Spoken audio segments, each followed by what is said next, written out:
Aminin natin na dito sa ating bansa ay karamihan sa farmers ay nahihirapan talaga pagdating sa tag-ulan.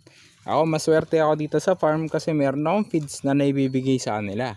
Tapos malalapit lang ang kumpayan na mga nakukunan ko, 'di ba? So nabibigyan ko kagad sila. Ngayon nga pagkatapos sila ng feeds kanina, ito lang kinakain nila, mga langka at saka ipil-ipil, ubos na nila. Tapos binibigay ko na rin sa kanila ang aking mga insulin plant. Yan. Ngayon, paano naman yung mga iba nating ka-farmers, 'di ba?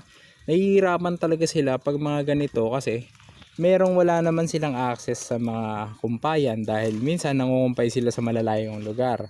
Paano nga naman pag bumabagyo? So mahihirapan talaga sila. Kaya naman yung mga buyer, syempre, respeto nyo rin yung hirap ng iba nating mga goat racers.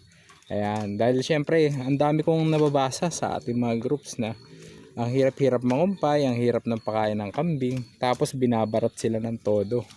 Yan, so yun naman, iayon naman natin yung ating tawad sa presyo ng kambing talaga, yung standard price ko. Yung pangkatay 250 per kilo, wag mo naman baratin, wag mo naman gawin mga 180, 150 o gusto mo nang hingin, 'di ba?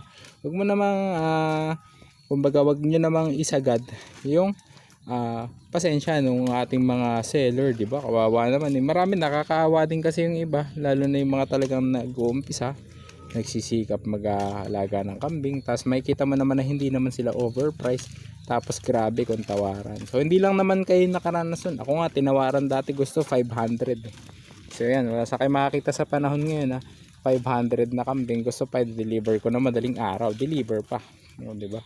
So napahirap nun sa mga maliliit na magkakambing, kawawa naman.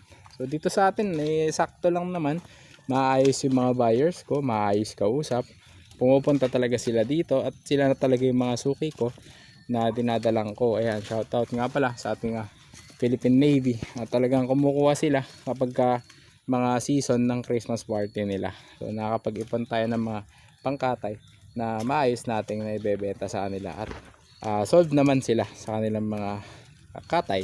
Yan. So yun lang gusto ko iparating na message kasi talagang ilang beses ako nakakabasa, naaawa ako doon sa mga maliliit nating goat racers, lalo yung mga baguhan. Tapos kung tawaran talagang sagad-sagad, talagang hindi na masambot ang kanilang mga pinuhunan doon sa kanilang mga alaga. Yan, so kapit lang, alamin niyo yung tamang pagkain, vitamin supplements, mag-prepare ng mas maraming pagkain na sa ganun hindi kapusin, at syempre huwag masyadong magpaabuso at ibigay ang tamang presyo ng inyong alaga. So yun lang, happy goat racing sa inyo and ingat sa lahat.